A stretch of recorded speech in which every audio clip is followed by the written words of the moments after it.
Hello, I'm Richard Ridge for Broadway World. Lincoln Center Theater kicks off their fall season with director Jack O'Brien's all-star production of Macbeth with Ethan Hawke in the title role. It will open on November 21st, and I'm here in the rehearsal studio where I caught up with the company during a break in rehearsal. What is it like being in a rehearsal room for a play in New York, specifically this one?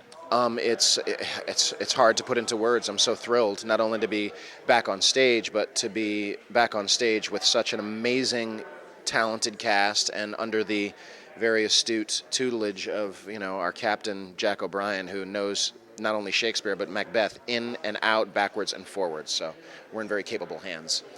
Isn't that great? It must make it so much easier to create something or a character when you know you're in such good hands.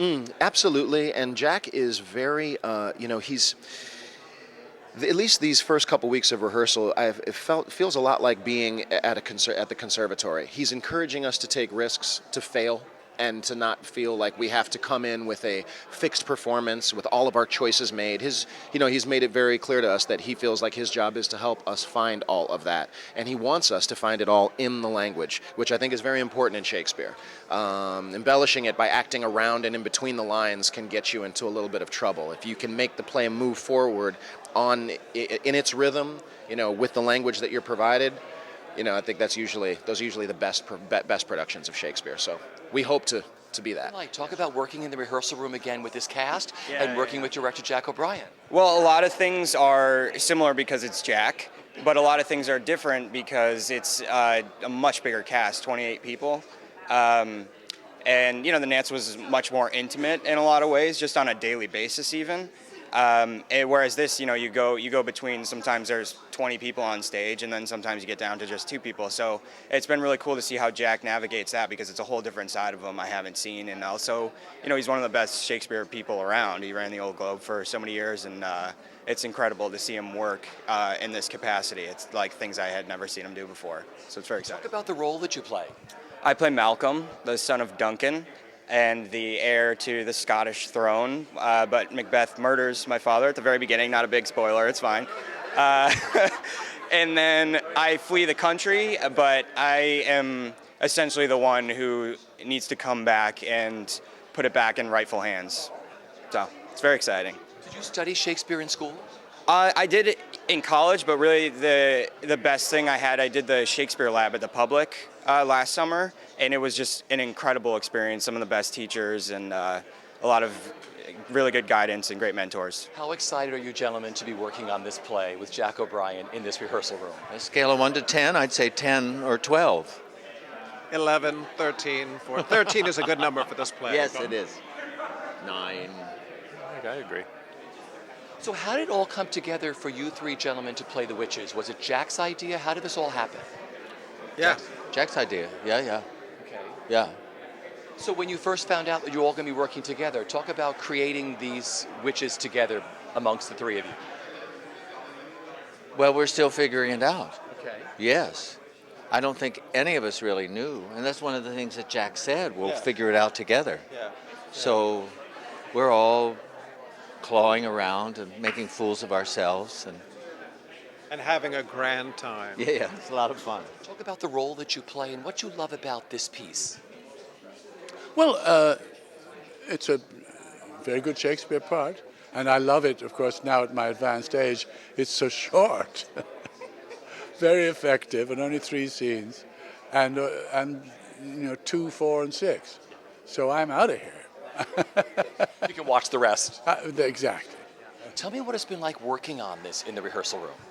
Well, one thing that is not related to the play that I love is that about 10 feet away, I met my wife in this very room doing Carousel here 20 years ago. So I love being in this room because it has such sentimental value to me.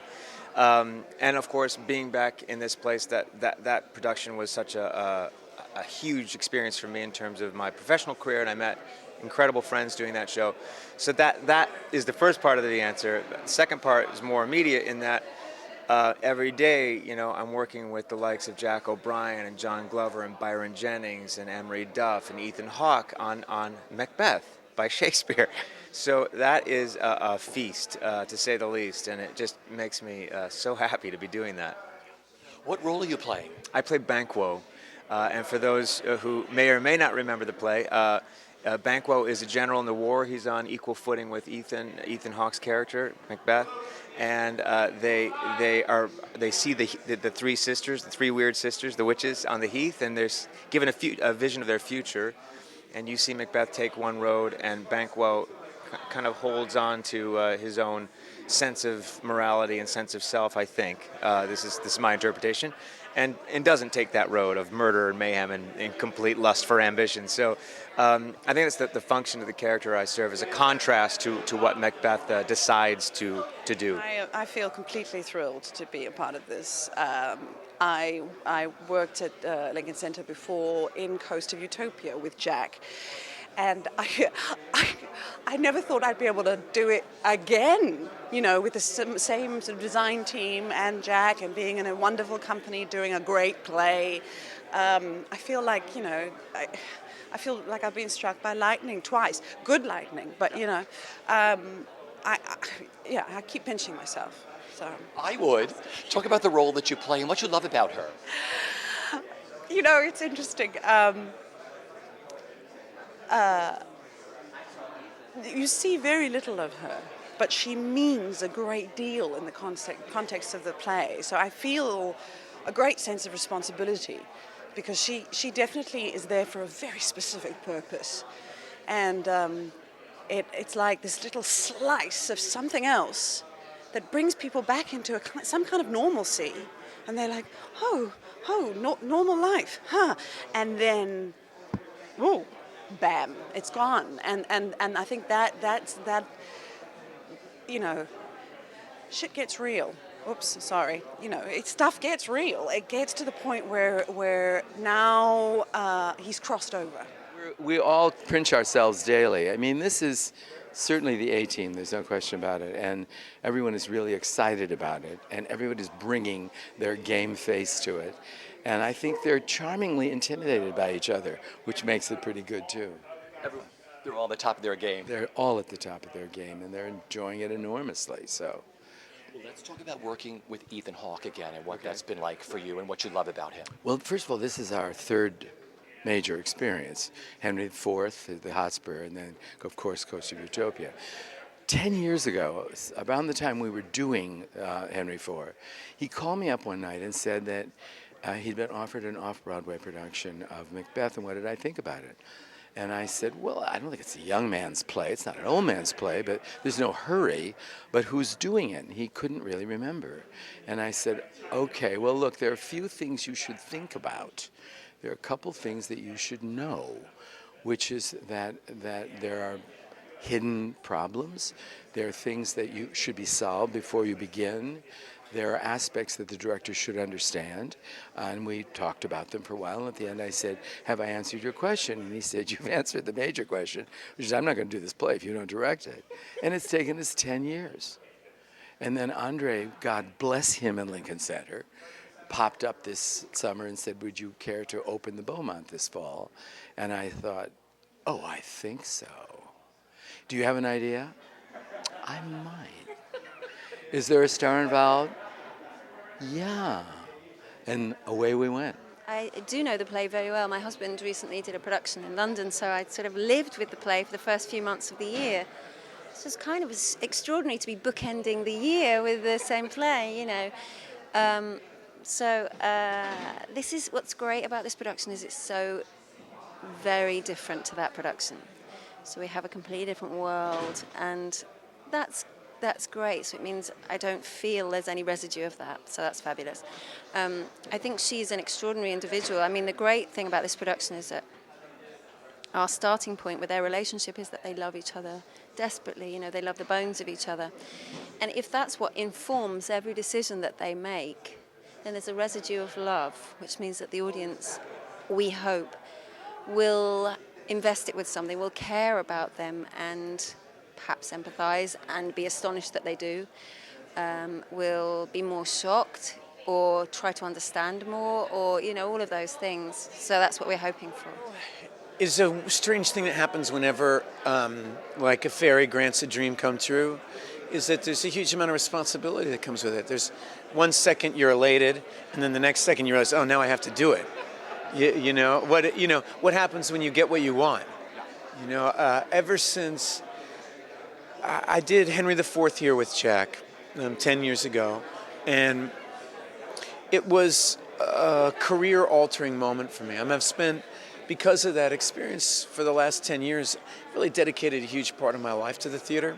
I kind of gotten away from it as a young man, and I'd always loved it and still did plays and things, but Jack kind of showed me a path towards how to be an adult actor and a new relationship to my work. I'd started when I was 13, so I kind of need mentors and people to help show me how to keep making it relevant, how to keep pushing myself to grow.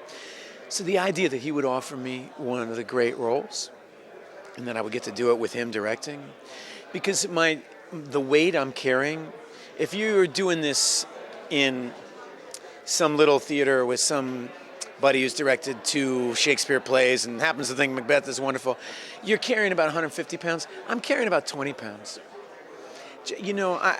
I sometimes laugh. We have 6 weeks of rehearsal, and I kind of feel like it's 18 because I'll start doing something and Jack can just tell me, I promise, it's a smart idea, it won't work. Let me tell you why. And it's just, I just saved 2 weeks because I would have done that scene that way. It would have taken me a long time to realize that I was screwing up the music. Because to these great plays, there is a music to them. And if you throw off why they're so often done badly, is if you play the music wrong, they're very difficult to understand. And they're like dissonant notes, but your ear doesn't know it's a dissonant note. You just think it's confusing. And Jack knows the right pitch, and he knows how to tell the story. And if you tell the story, then the language can do about 90% of the work for you. Talk about working with this cast. I mean, like you said, if your fairy godmother gave you an ideal role, she's also given you an ideal cast. Yeah. I don't think that there's ever been a person in our country that has played this title role with the kind of support that I am. I think it may happen in London, but usually if we get a chance in this country to do these plays, you're usually doing it at like CSC or some small little 200-seat house, and you're usually doing it with 2 or 3 people who are operating at an extremely high level. And, I've got Richard Easton and Byron Jennings to my left and right here, each who have played successful productions of Macbeth. I have, Brian playing Banquo and Daniel playing Macduff, and I have the most incredible young actress is playing, whose work I didn't know, Anne-Marie Duff, who Jack saw in London and said, "Don't ask me any questions. This is who's doing it. Trust me, I'm going to make you look good, hon." And so, I just don't think anyone in our country has ever had this kind of support. I told my wife I think Elmer Fudd could play a good Macbeth with the support that I have. So foul and fair and they. Anyway. So what are you looking forward to the most with putting this in front of a live audience? It feels like singing one of the great songs. I don't know how to say it. I remember doing Henry, and the time I did a film of Hamlet, and these great plays change you a little bit. If you spend a lot of time with them, it's like spending any time with any great teacher or something. Your life is a little bit different afterwards. After the Henrys, you can't spend 6 months of your life thinking about Falstaff and Hal's Journey and Hotspur and all this stuff without looking at your life in a slightly different way. And there's so much insight in these plays. And this one is, for years, you read some biography and it's like, oh, Abraham Lincoln kept a copy of Macbeth by his side. Oh, this great person's favorite play. And now I know why. You start studying it. Inside these plays is the answer to the riddles of the universe. And I was thinking the cast, I want to send a letter to Obama and tell him to come. I think that's what we should do. That would be the coolest thing. Wouldn't that be great? We have to do that. And maybe we could we'll do it for him.